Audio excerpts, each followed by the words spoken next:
After a month of silent treatment with Nicholas, the wealthy heir, explosive news suddenly broke in our social circle. He had proposed successfully. Reporters hurriedly approached me to congratulate me. At that moment, I had just finished a grueling tour and was utterly exhausted. Facing the cameras, I maintained a calm smile. Nicholas's engagement has nothing to do with me, I said serenely. I sincerely wish him happiness in his engagement. The moment my words aired on television, Nicholas crushed the glass in his hand. Blood poured from his palm instantly. After the final performance of my tour, I went backstage to grab my phone. As soon as I turned it on, a flood of messages came through. Olivia, Nicholas proposed to Ingrid. Ingrid said yes. After all these years, they've finally come full circle. Is it really over between you and Nicholas? I clutched my phone and sat down on the couch, feeling drained. It had been a month since Nicholas and I had started our silent war. In the past, I was always the one to compromise and make peace.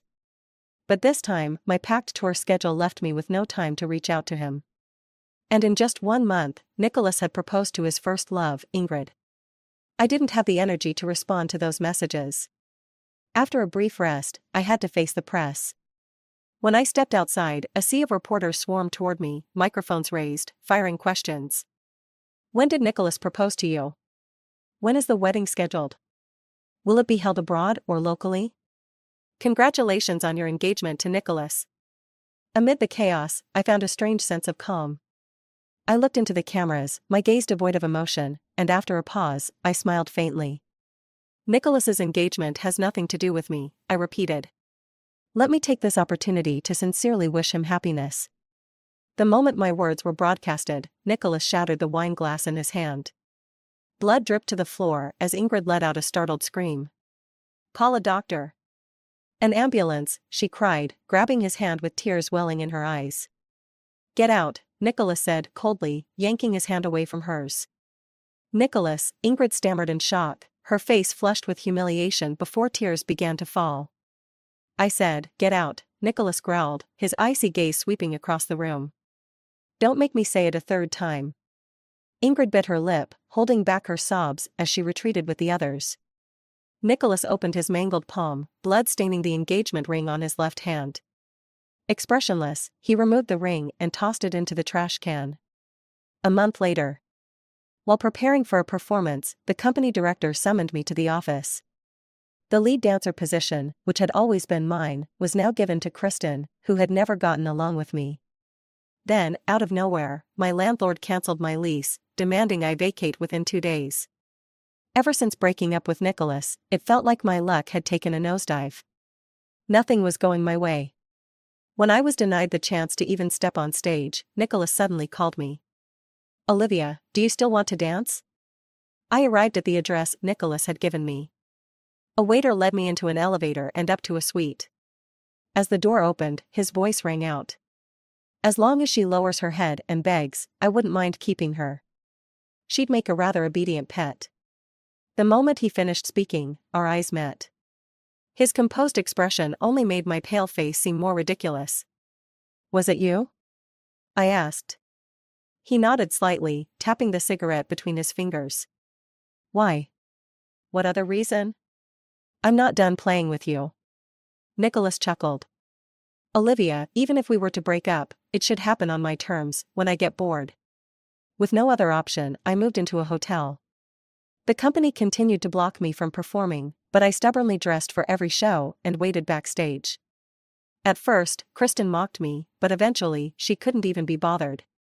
While the others took their bows on stage, I stood in the shadows, wearing my practice clothes and watching numbly. One day, after the show, I saw Kristen rush off stage and throw herself into a man's arms. That's when I noticed Nicholas had arrived. Kristen nestled against him, pouting, while Nicholas stroked her cheek and whispered something in her ear. Kristen seemed displeased, but eventually walked away. Nicholas approached me. Do you regret it? Look, whoever I choose can rise to the top overnight, he said smugly. But of course, my feelings for you are different. If you come back, the lead dancer position is still yours. And if I refuse? I asked. You're engaged now. I, Olivia, will not be someone's mistress. Nicholas laughed, looking down at me like I was an unruly child. Do you really think you can ever dance on stage again, in this country or anywhere else? He sneered. Nicholas leaned in, hugging me like he used to when we were in love. I'll give you one night to think about it. Call me tomorrow. Back in school, even the rich second-generation kids in the troupe almost drove me to depression. And Nicholas, with all his power and influence, was far more dangerous.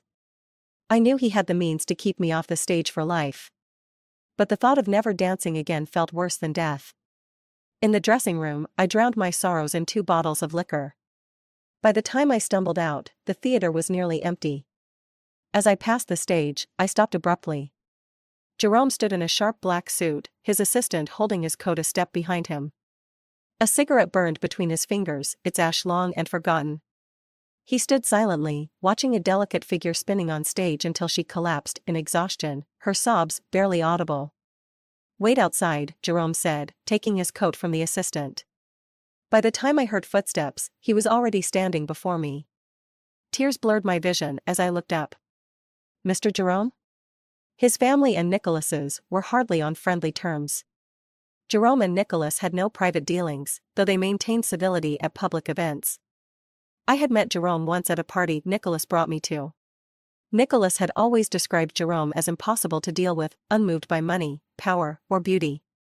Jerome bent slightly and draped his coat over my shoulders. What happened? Why are you drinking so much?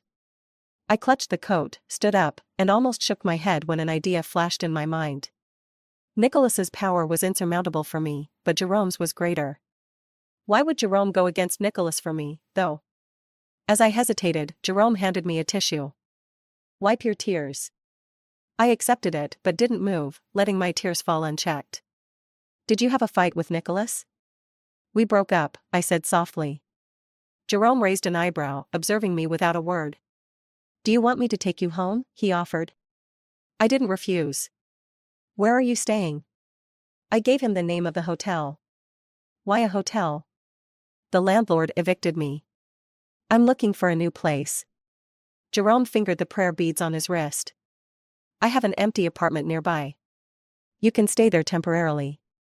I looked up at him, my eyes slightly red. The dim light in the car cast shadows, but he was still strikingly handsome. My heart skipped a beat. Would it trouble you? Not at all. Halfway through the ride, I saw Kristen's IG post. Exhausting rehearsals and performances, but so fulfilling. See you at tomorrow's show. Thank you, my dear, for the beautiful flowers. The accompanying picture showed a massive bouquet, with a card signed simply, N. Expressionless, I closed the app and turned to Jerome. Mr. Jerome, would you mind taking a photo with me? A photo? He asked, intrigued. I opened my camera and switched to the front-facing mode. Just like this. Could you move a little closer? Jerome leaned in slightly, his hair brushing against my temple. I shifted positions back and forth until I was almost pressed against his face. Just as I pressed the shutter button, Jerome raised his hand and placed it gently on top of my head. You're really good at this. Who said you're difficult to deal with? I zoomed in to check the photo. A tipsy Olivia looked stunning. Jerome still appeared a bit distant, but his incredible looks more than made up for it. And that affectionate head pat from such a mature man?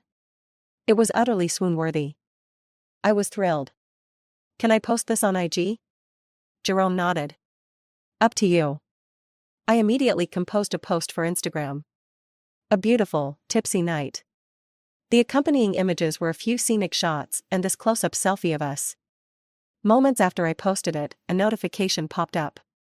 I quickly clicked it open. JER, it really is beautiful. The next second, my DMs exploded. I didn't even have time to check those messages before nervously asking him. Aren't you worried about people misunderstanding this? Misunderstand what? This photo, it looks pretty intimate. People might overthink it. Jerome suddenly glanced at me. Afraid Nicholas will see it?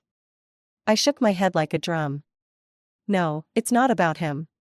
I'm just worried it might cause trouble for you. It's not trouble. What? Jerome didn't respond but gestured toward my phone. Maybe you should check those messages. Under that IG post, things had already blown up. Comment 1, if I'm not mistaken, the guy next to you is Jerome? Comment 2, did you cast a spell on him? That's Jerome. How could he possibly take a cheek-to-cheek photo and even pat someone's head? Comment 3, using Photoshop to this extent is just unnecessary. You don't need to fake this kind of thing to one-up me. Kristen wrote that one. Reply to Kristen, I had my friend verify this. There's no Photoshop here at all. Comment 4, let's be real, he commented on the post immediately. Can this even be fake? My head started to ache. Jerome's phone seemed to be vibrating nonstop too. It really felt like I had caused trouble for him. Maybe I should just delete the post? I suggested. Jerome glanced down, his slender fingers lightly rolling the beads on his wrist bracelet. Olivia, he said, suddenly calling me by name. I froze and instinctively looked at him. In the dim light of the car interior, I couldn't quite discern the emotions in his eyes. I told you, it's fine. His voice was deep and resonant, and it sent an electric current straight to my heart. There's always an inexplicable magnetic field between men and women. At that moment, I could acutely sense that Jerome might have feelings for me. People in the industry often used the same words to describe him. Reserved. Cold. Difficult. Especially distant with women. For all these years, I'd never heard of him being involved in any romantic scandals. My heart was beating faster and faster. Back in school, when I was bullied, depressed, and suicidal, Nicholas saved me. I had truly thought that he would be my forever. But now, he was engaged to his first love, someone from a matching social standing. It was completely over between us. I knew his personality well. Nicholas was a man born into privilege, utterly spoiled. Now that I had broken up with him, his pride would never let him move past it. If I didn't love dancing so much. If I hadn't been pushed to the brink of despair back then. Maybe I could just give up. Leave the capital. Change careers. But to me, dancing was more important than life itself. My fingers trembled slightly. After grabbing my luggage from the hotel, I went to the apartment Jerome had mentioned. He helped carry my suitcase upstairs. At the door, I asked softly, would you like to come in for tea? He placed the suitcase on the rug in the entryway, glanced at his watch, and said, it's late. Get some rest. I stood there, stunned, watching him. He chuckled, brushing a stray lock of hair from my forehead. Call me tomorrow after you've sobered up. With that, he turned and left. It wasn't until I heard the door lock click that I snapped out of it, feeling utterly embarrassed. It seemed he didn't feel that way about me at all. I had completely overthought it. The next day, I slept until almost noon. My phone was flooded with missed calls and messages. Before I could look through them, another call came in. I accidentally answered it, and Nicholas's angry voice boomed through. Where are you right now? Don't think you can do whatever you want just because I've spoiled you. Nicholas. I opened my mouth, only to realize my throat was terribly hoarse. What's wrong with your voice? Where are you? Don't tell me you're really with Jerome. Yes, I'm at his place. I clutched my phone, walked to the window, and pulled back the curtains. This place is close to the dance company, and I like it. What's that supposed to mean? Let me warn you, stop this nonsense and come back while there's still room for reconciliation. When you got engaged to Ingrid, you should have realized there was no chance for us anymore. Engagements don't matter. They do. Even if I marry her, I can still give you whatever you want. I don't need anything from you. Olivia, you better think this through. I already have. You think being with Jerome will solve everything? Nicholas sneered. He and I don't get along. You know exactly what he's after. That's my business. Don't come crying to me if he uses you and throws you away. Nicholas's tone softened. Come back, and I'll forget all about what happened yesterday. You love dancing, I'll buy the entire theater company for you. From now on, every lead role will be yours. How about that? Save it for Kristen. I laughed lightly. Stop calling me from different numbers. You might not get tired, but I'm exhausted from blocking them all. With that, I hung up and blocked his number again. After washing up, I received a call from the dance company. Olivia, come by today to process your resignation. I wasn't surprised. This was the only leverage Nicholas had over me now. I'll be there soon. Still, after hanging up, I couldn't help but feel a pang of sadness. In my senior year, I had earned a spot in one of the best ballet companies. After just 6 months, I had become the lead dancer. It had taken nearly 20 years of effort to get to where I was today. But losing everything? That only required one person's word. When I arrived, Kristen and the others were rehearsing. I stood outside the door, watching in a daze. If I lowered my head now, there might still be a chance to salvage things. But to become someone's mistress? A rich man's pet? My mother would probably jump out of her grave and strangle me. After completing the resignation paperwork, I left the company. But I couldn't hold it in any longer and broke down crying behind a planter. The director's words had been clear. If I signed the resignation papers, no company or theater would ever hire me again. My phone kept ringing. I didn't want to look at it or answer. After crying my heart out, I carried my suitcase to the roadside to hail a cab. Just then, a message came through. "JR, pick up the phone." Another call came in. I hesitated before answering. "Mr. Jerome, is something the matter? Are you outside?" I just left the company. My voice still carried traces of sobs. "You've been crying?" "It's nothing." "Where are you?" "I'm by the road, about to get a cab." "Don't move. I'll be right there." "Mr. Jerome. We'll talk when I see you." He hung up. He arrived quickly. When the car stopped in front of me, I was sitting on the side of the road, dazed, like a homeless child.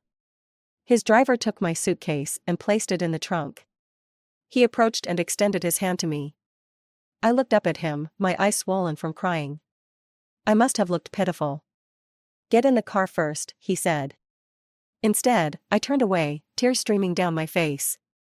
"I don't need your help," I muttered. He hadn't intended for me to misunderstand him, yet his actions left me confused and embarrassed. He didn't say anything. But I heard a soft sigh escape him. "Olivia," he called my name again. "I want to help you." "But you turned me down last night," I replied. "Because I don't see you as just some random girl." I froze, my heart softening inexplicably at his words. Jerome took me to get something to eat first.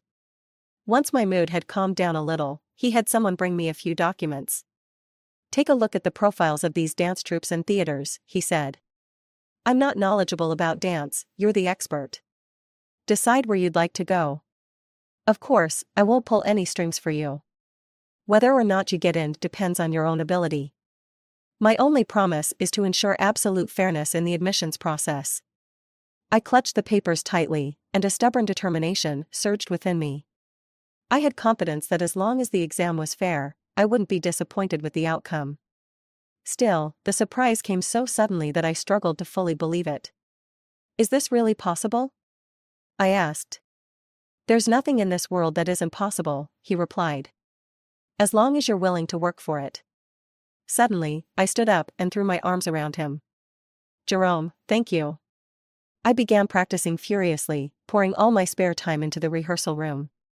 The exam date was quickly approaching, and despite my confidence, the pressure felt immense. After all, no matter what, I couldn't let his support go to waste. When Jerome came to pick me up, I had just changed out of my practice attire and was tending to the wounds on my feet. The moment he walked in, I instinctively tried to hide my foot. A dancer's feet are always covered in scars. Nicholas had often expressed disdain for my deformed toes and scarred skin. Back then, he would get upset whenever dance interfered with my time with him. In hindsight, I realized that in Nicholas's eyes, I was nothing more than a pet. Something that didn't need a career, just a pretty face to please its owner. "Are you hurt?" Jerome asked, kneeling down and naturally holding my ankle. "No, don't look. It's ugly," I said, embarrassed. Jerome glanced up at me, took the cotton swab from my hand, and said, "I'll take care of it." My big toes were visibly twisted, with 2 nails completely missing. Even I found them unsightly. When he applied iodine to my wounds, I instinctively pulled back. "Stay still, it'll be over soon," he said firmly, holding my foot steady as he placed bandages over the cuts. "It must hurt," he said softly. "I'm used to it," I replied. "But when the nails came off, it must have hurt a lot," he continued, his voice low. His eyes, filled with pity, looked into mine. I froze, my nose stinging as tears welled up. The moment they began to fall, Jerome wrapped his arms around me. I buried my face in his chest and cried for a long, long time. When I finally stopped, I didn't look up but tightened my grip on his hand. "Jerome," I whispered, "stay with me tonight." He didn't answer immediately. After a moment, he tilted my chin up, forcing me to meet his gaze. "Olivia," he said, calling my name once more. "Look at me and say that again." I had never seen this side of him before. Beneath his usual calm demeanor was an undeniable intensity. His fingers tightened slightly on my chin, making me wince. When I tried to push him away, he suddenly pressed me against the mirrored wall and kissed me deeply. I ended up being carried out of the practice room by Jerome. His shirt was wrinkled, my doing when I clutched at it, struggling to catch my breath during the kiss. I felt a bit self-conscious when I saw the driver, but Jerome remained composed. In the car, I sneaked a glance at him. He noticed, raising a hand to cover my eyes. "Don't stare," he said. "What's the harm?" I muttered under my breath. "If you don't want me to see, don't let it show." He let out a low, amused laugh. In the shifting light of the car, I found myself smiling as well. Jerome always seemed lean and tall, but I hadn't realized how solidly built he was. I poked his abs, my cheeks growing warm. "Not bad," I teased, trying to sound casual, though I was far from calm inside. I'd thought I might resist or feel uncomfortable. But when he emerged from the shower and casually asked me to dry his hair, I found myself unexpectedly at ease. When he bent down to kiss me, he called my name in the most intimate tone. Closing my eyes, I looped my arms softly around his neck. "Jerome," I murmured, "I just remembered, I never asked you something." "What is it?" "There's no record of you having a girlfriend or being engaged. But you won't suddenly spring a fiancé or wedding announcement on me, will you?" "I won't," he said, planting a kiss on my forehead. "Then, if you ever plan to get engaged or married, promise to let me know ahead of time, okay?" "Don't overthink it," he said gently. "Promise me," I insisted. After a moment, he brushed his fingers along my brow and nodded. "Okay." A sense of relief washed over me, but it was followed by an inexplicable sadness. Deep down, I realized I didn't truly want him to agree to that. That night, as he carried me to the bathroom, I clung to him, too tired to even open my eyes. "Jerome," I mumbled. "For the next 3 days, I have to abstain from any distractions. My big exam is coming, and I need to conserve my energy." My legs felt weak, I could barely stand, let alone dance. "One day of rest isn't enough," he teased. I forced my eyes open and glared at him. "No way." He chuckled, his demeanor relaxed, but I was all too aware of how overwhelming he could be. Back in bed, I touched the prayer beads on his wrist. "You're such a liar," I muttered. "A liar?" he asked, amused. "That bracelet, it's just for show," I said. "When I first met you, I thought you were truly indifferent to worldly desires."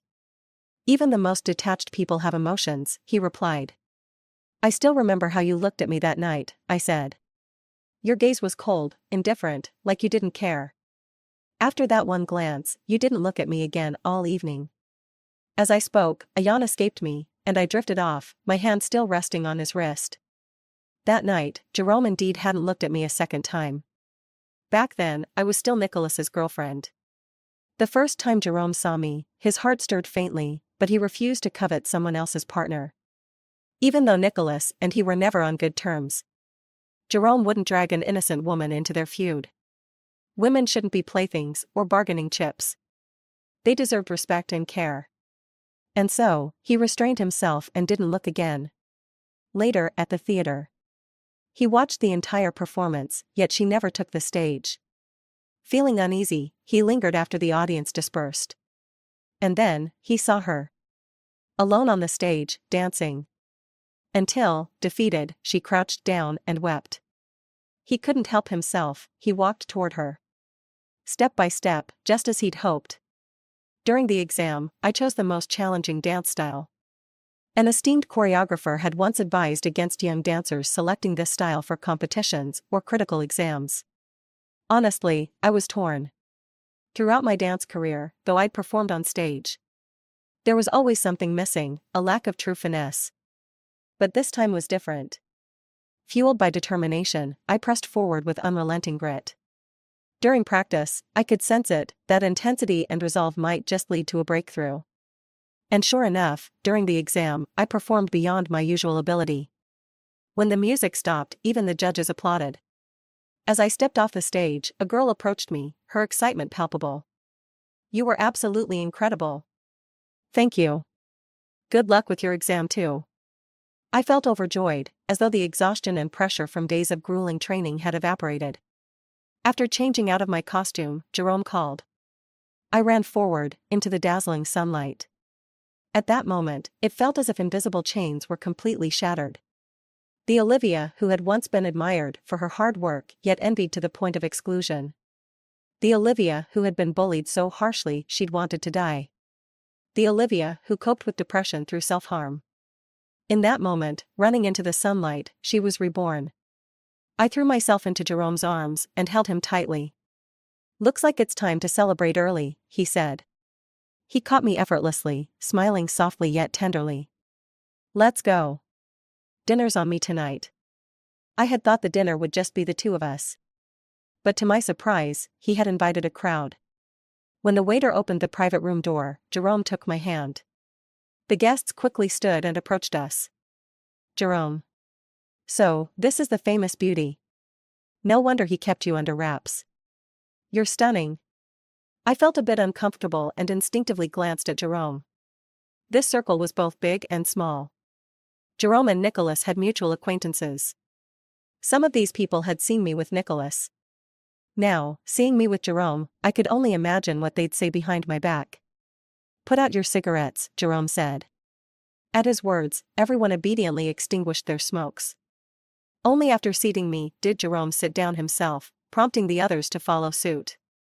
Moments later, his assistant hurried into the room. She glanced at me before leaning close to Jerome and whispering, "Mr. Nicholas is here. He's downstairs, insisting on coming up." The staff couldn't stop him. I instinctively pressed my lips together. The past few days had been peaceful, and I had almost forgotten the ticking time bomb that was Nicholas. "Let him up." "No need to stop him," Jerome said calmly. My hands, resting on my lap, began to sweat. He took my fingers in his, applying a gentle but reassuring pressure. Within minutes, Nicholas burst into the room. The stench of alcohol wafted in as he pushed open the door, his gaze locking onto me instantly. "Olivia," he called, striding toward me and reaching out. Jerome intercepted, raising a hand to block him, his tone icy. "Nicholas, mind your place." "My place?" Nicholas sneered, his laugh cold and mocking. "Did you mind yours when you took my woman?" "Your woman?"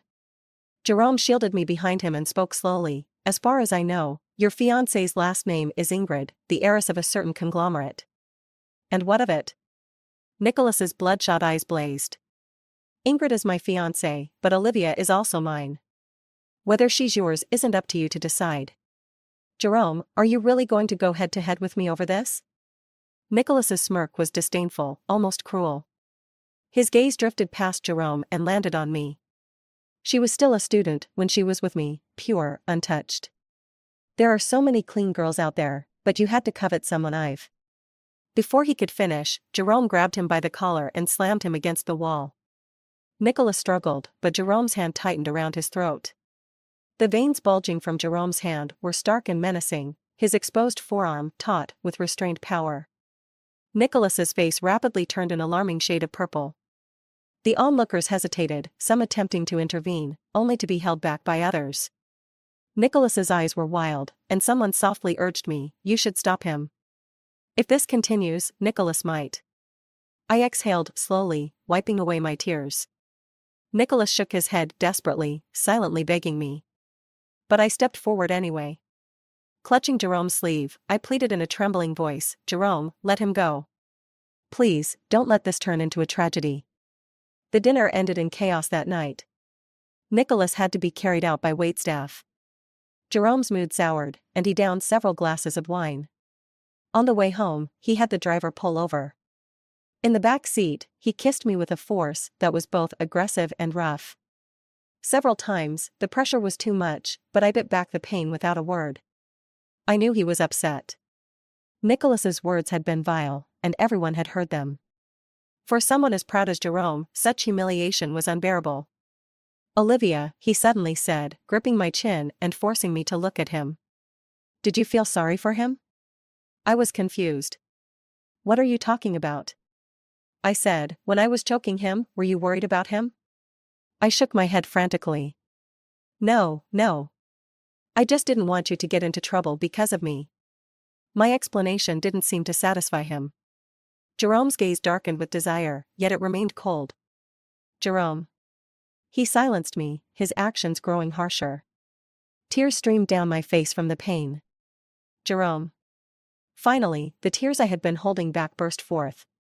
"If you're angry," I choked out, "if you think I embarrassed you." I tried to push him away, my voice breaking. "Then just leave me. End it. Olivia, don't even think about it." He cupped my face again, kissing me fiercely. "It hurts, you jerk." I tried to bite him, but he grabbed my waist and pulled me onto his lap. "Jerome," I shrieked in panic. He secured me in place, brushing my hair back gently. Lowering his head, he bit my earlobe, his voice hoarse as he whispered. "I won't allow you to think about any other man. No one but me." A week later, I started my new job with a different dance troupe. Half a month after that, I joined the cast of a dance drama and landed the role of the third female lead. The performance was a great success, and our troupe hosted a celebratory banquet that same evening with the organizers. Jerome was away on a business trip in the UK, so he couldn't attend the event with me. However, he had his assistant deliver a massive amount of flowers.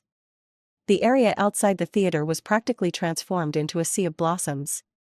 At the banquet, I saw Nicholas's fiancée, Ingrid. Beside her stood an elegant lady and a remarkably beautiful, gentle young woman. For some reason, though, Ingrid seemed a little worn out. Her eyes were red and swollen, as if she had been crying. "Miss Olivia," Ingrid greeted me first. I could only nod and exchange pleasantries. Her gaze traveled down from my face and lingered for a moment at my waist before she turned to the lady beside her with a smile. "Look, this is Miss Olivia Sue, a dancer. Isn't she stunning? Such grace, so different from the rest." The elegant woman next to her immediately looked at me, her sharp gaze carrying a subtle air of scrutiny and vigilance. It was unsettling. I recognized her, she was Jerome's mother. "So, you're Olivia?" she asked after sizing me up. Her tone was gentle enough. I nodded. "Hello." She didn't respond but gave a slight nod before leaving with the young woman beside her. Ingrid chuckled softly. Once they were out of earshot, she turned to me with a faintly mocking tone. "Olivia, do you think marrying into a wealthy family is easy? With your background, you won't get in, not in this lifetime." I picked up a glass of wine and took a small sip, feeling a vague heaviness in my chest. "Did you see that young lady beside her? Elizabeth, she's a socialite from a prestigious family," Ingrid continued maliciously. "She's the one Jerome's mother picked for an arranged marriage." Ingrid cast a meaningful glance at me. "And Jerome knows it, too." I set down my glass and looked at Ingrid. "If you have something to say, just say it. I just want to tell you that neither Nicholas nor Jerome is someone you can reach. Do yourself a favor and give up this ridiculous fantasy." "You don't need to hint at anything," I replied calmly. "I've never planned to marry Nicholas, and I have no intention of marrying Jerome now." "You didn't plan on it, but you keep haunting them," Ingrid snapped bitterly. "Do you know Nicholas is dead set on breaking off his engagement with me because of you?" I was genuinely surprised. Ingrid was Nicholas's first love, different from any of his girlfriends after her. "I didn't know," I said. "I haven't contacted him since we broke up." "It's because you moved on so quickly that he can't let go of you." Ingrid's voice broke as tears welled up.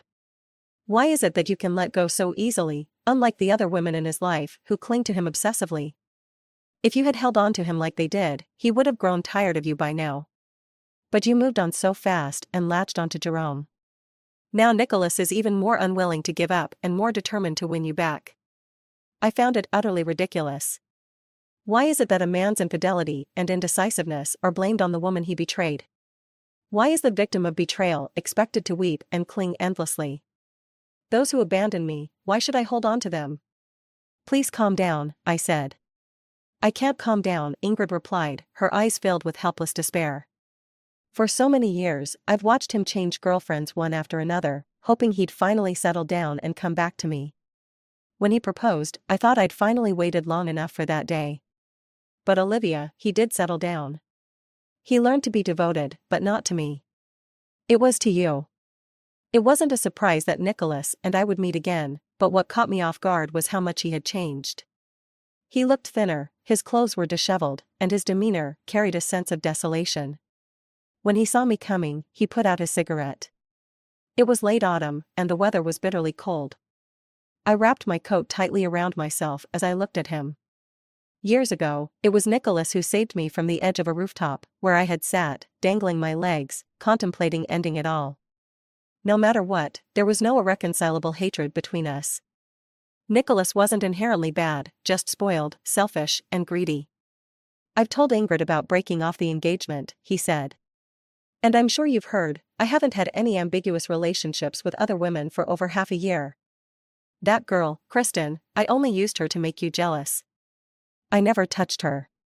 Come back to me, please? He was wearing the white shirt I had once loved on him.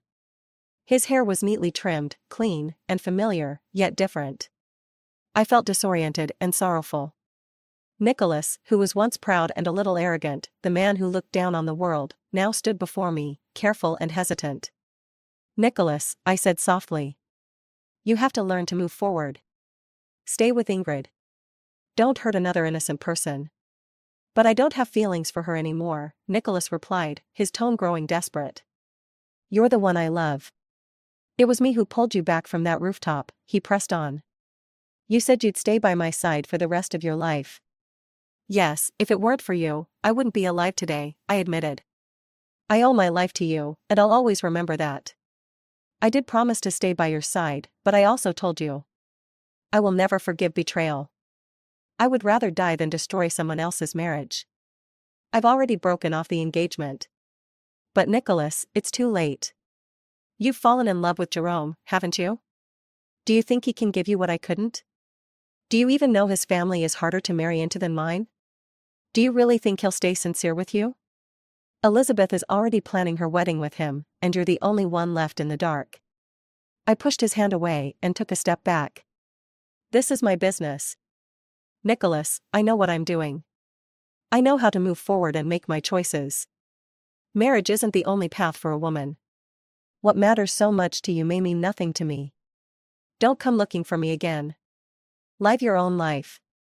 I turned and walked away. The cold autumn wind cut through me, but it also made me feel more awake. That night, when I got into Jerome's car, I had already made my choice. I knew I was using him, clear-headed yet despicable. I constantly reminded myself not to become reliant on the gifts or shortcuts offered by powerful men. Because when they grow tired of you and take away the ladder they built for you, you'll fall, and there will be nothing left of you. It's better to lay each brick of your path with your own hands. It's harder, but at least it's yours, and no one can take it away. Yet, as I stood at the crosswalk waiting for the light to change, I suddenly realized my face was cold and wet. I reached up to touch it. At some point, for reasons I didn't understand, my face had become streaked with silent tears. The night Jerome came back, it snowed lightly, just a little bit. I insisted on going to the airport to pick him up. But I also, vain as I am, wore a thin skirt under my coat. Once I got to the airport lobby, I took off my coat. It wasn't cold anyway with the heating on. From a distance, I saw him. Men who focus on their careers are always the most attractive. He was dressed in a black business suit, followed by a few assistants and a team of senior executives. The sight of this group walking through the airport lobby instantly drew all eyes. Jerome saw me too. He took his coat from his assistant and signaled for them to stay behind. Then, he walked towards me alone. Jerome. I waved at him. He wasn't one for smiling, and most of the time his face was emotionless.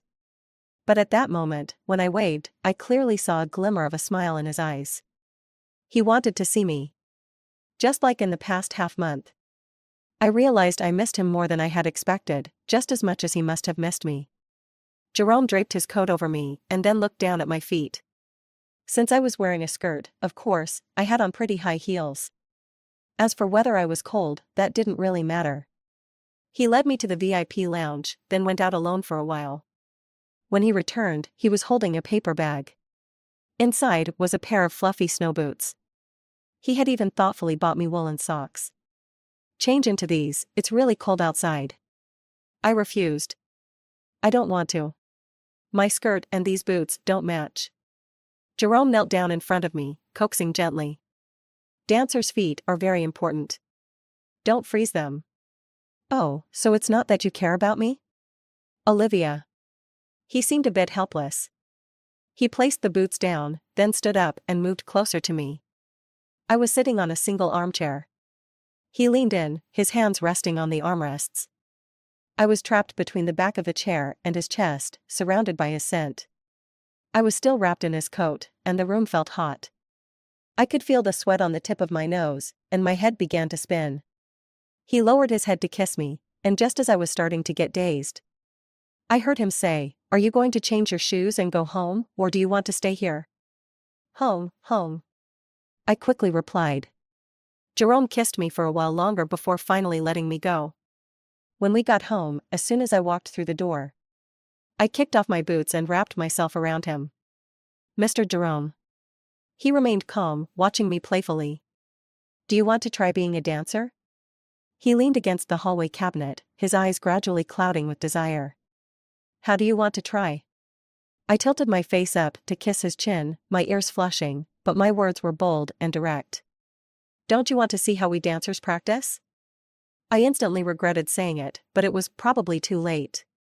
Jerome, with a face that looked so pure and ascetic, was the most unruly, most mischievous when he was with me in private. My original intention was to tease him back, to get back at him for how he had playfully provoked me at the airport. But now, it felt like handing a pillow to someone who was already falling asleep. In the end, all I could do was soften my voice and plead. "Is this really not okay? I forgot about you being away on a business trip for 2 weeks." It was utterly frustrating, and there was no one in the world dumber than me. This was basically me walking straight into the tiger's mouth, like a lamb. 3 days after Jerome returned from his business trip, his fiancée, Elizabeth, suddenly decided to study abroad. She said she planned to settle overseas. And no one mentioned the idea of a marriage alliance between the two families again. I knew this wasn't a coincidence. Sure enough, Jerome's mother soon arranged a private meeting with me. I'll be blunt with you. I only have one son, and both his father and I take his marriage very seriously. I've looked into your background. You come from a clean family, you're hardworking, and very talented. We don't have any family biases. As long as the girl's background is clean and her character good, we won't oppose. As for the fact that you were in a relationship with that someone before, it doesn't matter. After all, things are different now, and I'm not an old-fashioned person. There's nothing I can't accept. Jerome really likes you, I can tell." She sighed lightly. "You've heard about Elizabeth, haven't you? That marriage alliance was the idea of our elders, and Elizabeth liked Jerome. Jerome rejected her outright when he came back this time. The girl was quite heartbroken, and she won't be coming back after this. Olivia, if Jerome truly wants you, we won't object. But we have one request." "What is it?" I already had an idea of what she would say. Undoubtedly, Jerome's mother was a very smart woman. She didn't insult me, ridicule me, or try to bribe me to leave with money. She gave me the initiative. Allowed me to choose for myself. She must have already determined some things from her investigation into me. So she was sure of what choice I would make. "If you want to be with Jerome, I hope you'll quit your job at the dance company. Also, never return to this line of work. After all, being a dancer requires maintaining a low body fat percentage, which isn't conducive to pregnancy, and it could affect the development of a child. I've seen your medical report, and to be honest, your health indicators are not great. And you've had depression, right?" I nodded gently. Yes, but I've been off medication for a long time. Jerome's mother shook her head. I only have one son. I hope you can understand our concerns as parents. This family needs a young heir. I know it's cruel to ask you to give up your dream. If you're willing, I can help you apply for further study abroad, and I'll make sure the financial compensation is satisfactory. Jerome's mother spoke with sincerity. More importantly, there was nothing wrong with what she said. It was hard to feel resentment toward her. To be honest, I've received offers from dance troupes abroad, but I've always turned them down. Now, I'll reconsider this matter. You're right, giving up my dream would be too cruel for me. I looked at her, smiling lightly. I don't know anything other than dancing. Asking me to stop dancing is simply impossible. It seems you've already made your choice. I nodded slightly. I don't need any financial compensation. Jerome has already helped me a lot. Have you thought about it? If you don't want anything. Jerome's mother sighed. How could Jerome ever let you go easily? After meeting with Jerome's mother, I felt uneasy. Because I had been diagnosed with depression before. I immediately noticed something was off with my body. I went to my previous doctor for medication. But it didn't seem to help much. Then, that night's performance went wrong. We were performing the Ballet Notre Dame de Paris. I was playing the lead role of Esmeralda. There were many difficult moves. As I spun to the center of the stage, a sharp pain suddenly shot through my lower abdomen, and my steps faltered. Before I could adjust, I collapsed heavily onto the stage. By the time the ambulance arrived, I was still bleeding heavily. I was rushed straight to the emergency room. The surgery didn't take long. By the time Jerome arrived, I was already hooked up to N4 in my hospital room. The moment he pushed open the door, my tears suddenly broke free. The doctor's words were still ringing in my ears. Intense exercise caused the uterine fibroid to rupture, which is why you experienced severe abdominal pain and heavy bleeding. It's not what you thought, a miscarriage. Your body condition is not suitable for pregnancy right now, and you won't be able to get pregnant. You're too thin, and you've probably taken a lot of hormone-based medications in the past, which has thrown your body's system out of balance. Of course, if you take good care of yourself, it will gradually get better. Jerome took my hand. Don't be afraid, it's all over now. Jerome. I weakly called his name. Hold me tight, please. The day I chose to leave was the same day Jerome was busiest at work. The company's biggest project had reached a critical stage. He couldn't get away at all. I left Jerome a letter. I asked his secretary to make sure he only received it after the project was completed. In the letter, I told him, Jerome, from the very beginning, I was using you. I used you to escape from Nicholas, to break free from his control and revenge. I used you to return to the stage, to keep dancing. I'm just a very ordinary, very utilitarian woman. In my life, nothing matters except dance and myself. When I was bullied at school, I grabbed onto Nicholas as a lifeline. Then when Nicholas got engaged, I grabbed onto you. I'm really grateful for everything you've done for me, but that's all it is, gratitude. I have nothing to offer you, except myself. Everything I could give you, I've already given. So, there's no debt between us. It's all clear now. Nicholas had once come to find me overseas. I didn't meet him. At every one of my performances, he sat in the front row. He sent me countless flowers. But every time, I would remember. That performance in Beijing, when Jerome was away on a business trip, he had sent flowers that nearly filled the entire theater. And now, we hadn't been in touch for a whole year. Before Nicholas returned to the country, he had someone deliver a letter to me. In the past, I really didn't like how you focused only on dance. I mocked how ugly your injured foot looked from dancing. I made fun of your profession, thinking it was a lowly one, only meant to please others. I selfishly wanted you to revolve around me, to be mine and mine alone. I arrogantly thought that even after I married, you would still stay by my side. People like us, taking on a few women is no big deal. But when you really left without looking back, I started to get scared. I ruined your dream and couldn't keep you. It's a pity, I realized it too late. When I was reading the letter, someone knocked on my dressing room door. Olivia.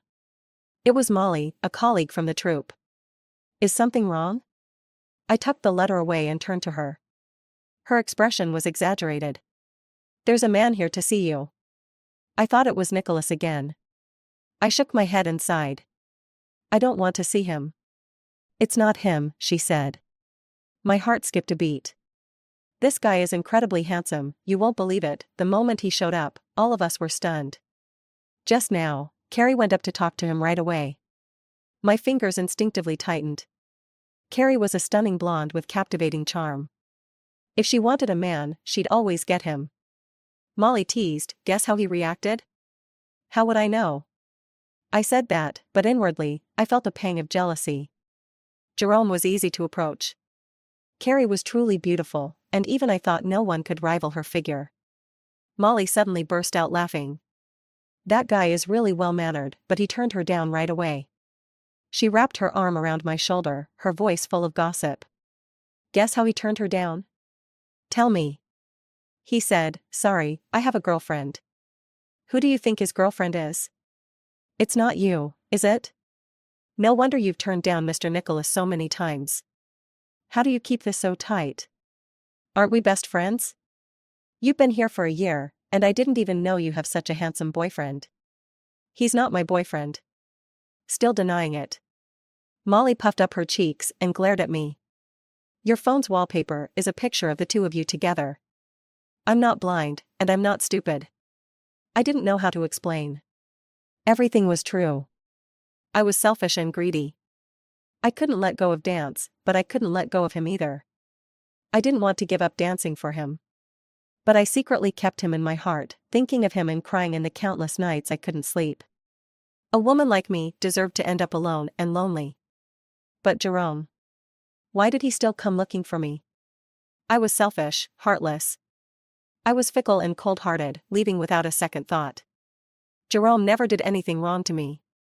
But in the end, how did I treat him? "Olivia, are you crying? So, you still love him, don't you? Go see him, go meet him downstairs." Molly urged me repeatedly.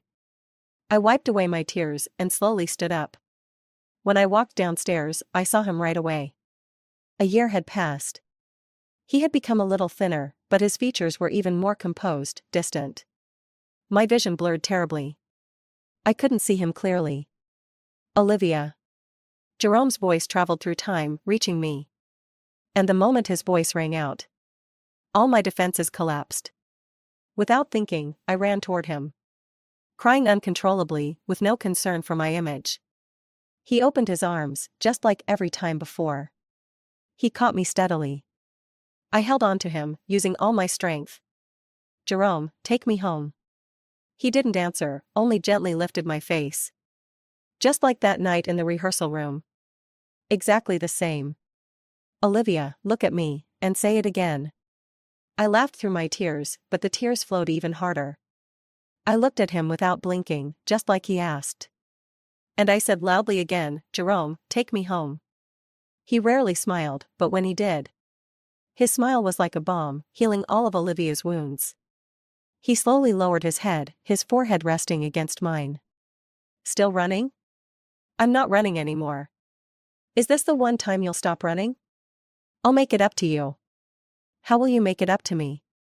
I smiled through my tears, my ears turning red. "Well then. Jerome, Mr. Jerome, would you like to try being a dancer again tonight?" The end.